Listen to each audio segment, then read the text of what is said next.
Hello to all, আমার নাম অরুণ কুমার আর আমি আপনাদের সবাইকে আমার এই ভিডিওতে এই ইউটিউব চ্যানেলে স্বাগত জানাই। আজকের এই ভিডিওতে আমি WBBSE ওয়েস্ট বেঙ্গল বোর্ডের ক্লাস 10 এর একটি lesson passing away of Bapu এই লেসনের line by line Bengali explanation করব। তাহলে চলো যাওয়া যাক এর দিকে। Class 10 lesson 3 passing away of Bapu written by Nayantara Sehgal. I was having tea at home on the evening of 30th January 1948. Narrator বলছেন, ন্যারেটর বলতে এখানে লেখকই নয়নতারা সেহগলেরই কথা বলা হচ্ছে এখানে। তো নয়নতারা সেহগল বলছেন, I was having tea at home on the evening of 30th January 1948. নয়নতারা সেহগল 30শে জানুয়ারি 1948 সালে বিকালবেলা বাড়িতে চা পান করতেছিলেন। When I was called to Birla House by an urgent telephone, সেই সময় when মানে এখানে সেই সময় I মানে নয়নতারা সেহগল হচ্ছে এখানে। তো when I was called সেই সময় আমাকে ডাকা হলো টু বিড়লা হাউস, বিড়লা হাউসতে বাই অ্যান আর্জেন্ট টেলিফোন, এক জরুরি টেলিফোন দ্বারা। Gandhiji has been shot on his way to prayer meeting. Gandhiji Mahatma গান্ধীকে হ্যাড বিন শট গুলিবিদ্ধ করা হয়েছে on his way to a prayer meeting, তার প্রার্থনা সভায় যাওয়ার পথে। এই লাইনটা থেকে আমরা বুঝলাম অন 30th জানুয়ারি 1948 যখন মহাত্মা গান্ধী প্রার্থনা সভায় যাচ্ছিলেন সেই সময় পথেই তাকে গুলিবিদ্ধ করা হয়েছে। আই ওয়াজ নাম উইথ শক।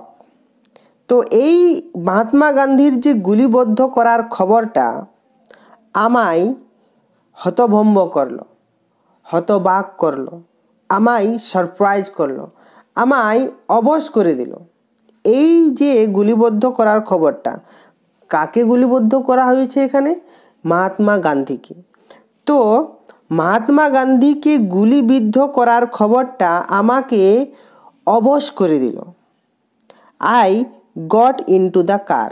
আর লেখক Nayantara Sahgal after listening this incident of Mahatma Gandhi, she became so surprised that he at once went to the car, at once got into the car.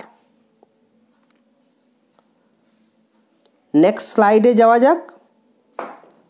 At Birla হাউসতে গান্ধীজির রিলেটিভস অ্যান্ড ফলোয়ার্স, গান্ধীজির আত্মস্বজনরা, রিলেটিভস মানে relatives কথাটির অর্থই হলো আত্মস্বজনরা, and followers and অনুগামীরা had gathered round his body.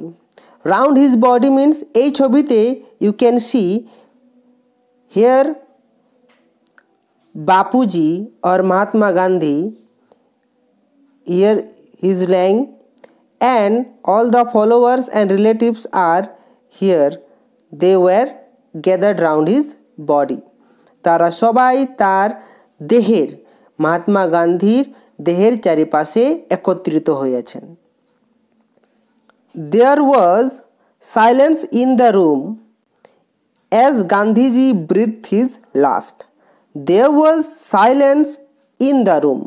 সেই কক্ষতে নীরবতা ছেয়েছিল সেই কক্ষতে, সেই কামরাতে, যে কামরার মধ্যে মহাত্মা গান্ধীর মৃতদেহটি রাখা হয়েছিল। Why silence was there in the room? Because Gandhiji breathe his last.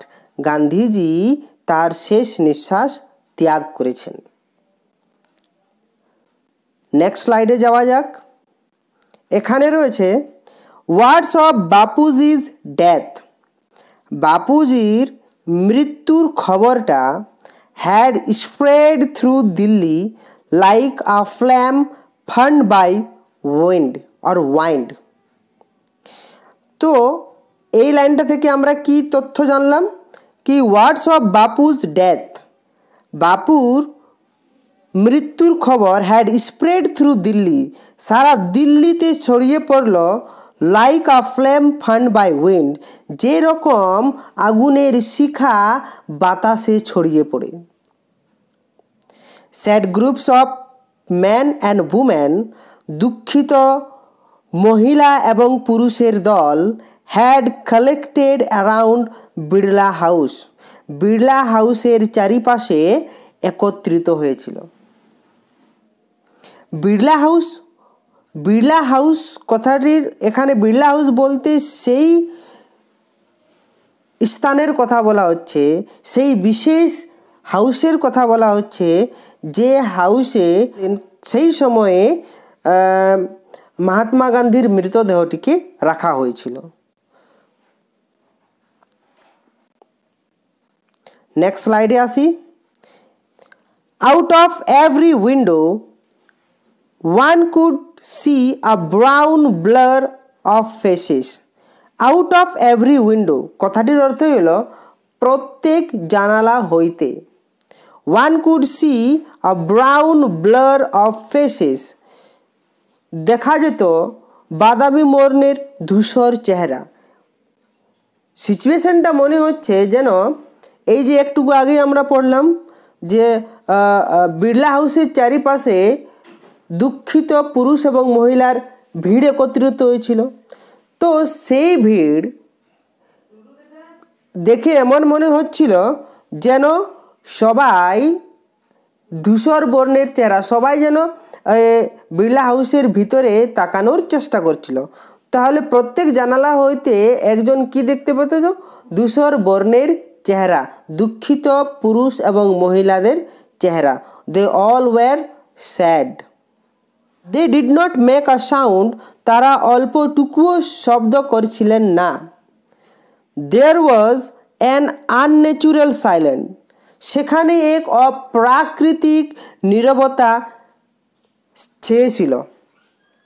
It was as if, এমন মনে হচ্ছিল যেন time stood still for those few minutes, ওই কিছু মুহূর্তের জন্য সময় থেমে গেছে। আমরা এখানে এই লাইন দিয়ে জানলাম যে বিড়লা হাউসের মধ্যে এতটাই নীরবতা ছিল, এতটাই অপ্রাকৃতিক নীরবতা ছিল, এমন মনে হচ্ছিল যেন সময়ও এই কয়েক মুহূর্তের জন্য স্টপ হয়ে গেছে, দাঁড়িয়ে গেছে। নেক্সট স্লাইডে চলা যাক। The people were too stunned to speak in the beginning, মানুষেরা প্রথমে এতই হতভম্ব হয়ে গিয়েছিল। Too stunned means very stunned, okay. তো মানুষেরা প্রথমে এতই হতভম্ব হয়ে গেছিলেন যে তারা কিছু বলতে পারছিলেন না। Later they clamoured wildly, shouting and crying, পরে তারা উচ্চস্বরে চিৎকার করতে লাগলেন এবং কান্নাকাটি করতে লাগলেন।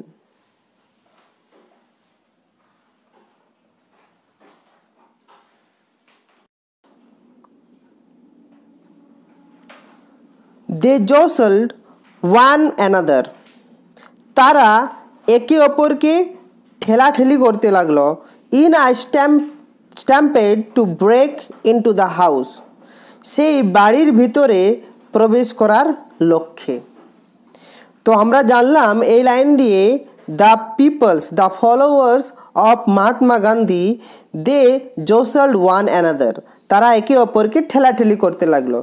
In a stampede to break into the house, সেই বাড়ির ভিতরে প্রবেশ করার উদ্দেশ্যে।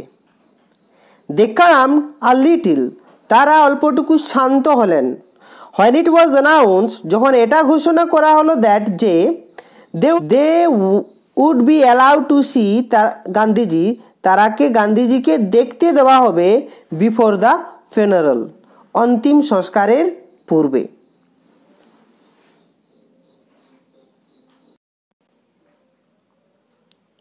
When one is faced with the shock of a loved one's death, যখন কোনো ব্যক্তি কোনো ভালোবাসার মানুষের মৃত্যুর খবর শোনেন অথবা মৃত্যুর মতো শোকের মুখোমুখি হন, ওয়ান উইম্পার্স, তখন সেই ব্যক্তি কান্না করতে আরম্ভ করেন অথবা গুঙ্গিয়ে ওঠেন।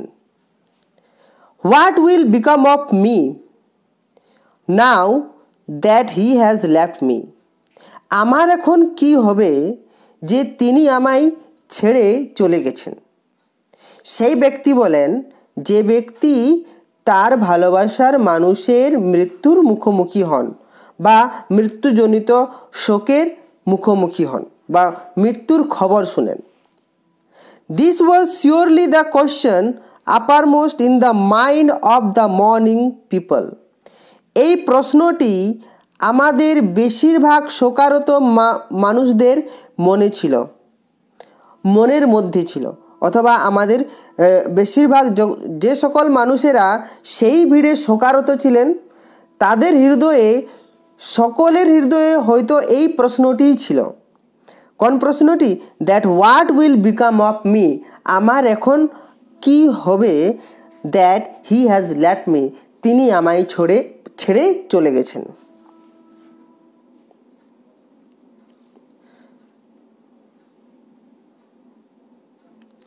They looked like lost children. They looked like lost children. তারাকে হারিয়ে যাওয়া শিশুর মতো দেখাচ্ছিল। কারাকে?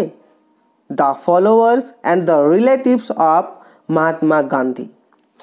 এই যেসব ব্যক্তিরা সেখানে বিড়লা হাউসতে শোকারত অবস্থায় ছিলেন সেই সমস্ত ব্যক্তিদেরকে হারানো শিশুর মতো দেখাচ্ছিল। It was the question in many of our hearts as we sat. আমরা যতজনেই সেখানে বসেছিলাম আমাদের সবার মনে এই প্রশ্নটিই ছিল। কোন প্রশ্নটি? That what will become of me that he has left us alone, যে তিনি আমাদেরকে একা ছেড়ে চলে গেছেন। Still shocked, আমরা এখনও সবাই হতভম্ব ছিলাম, অবাক হয়েছিলাম, অ্যান্ড আনবিলিভিং, এবং বিশ্বাস করতে পারছিলাম না, the fact that Gandhiji has been shot আর গান্ধীজি ইজ নো মোর, এই কথাটা আমরা বিশ্বাস করতে পারছিলাম না। We listen to the broadcast telling the people of India, we listen to the broadcast, আমরা খবরে শুনছিলাম,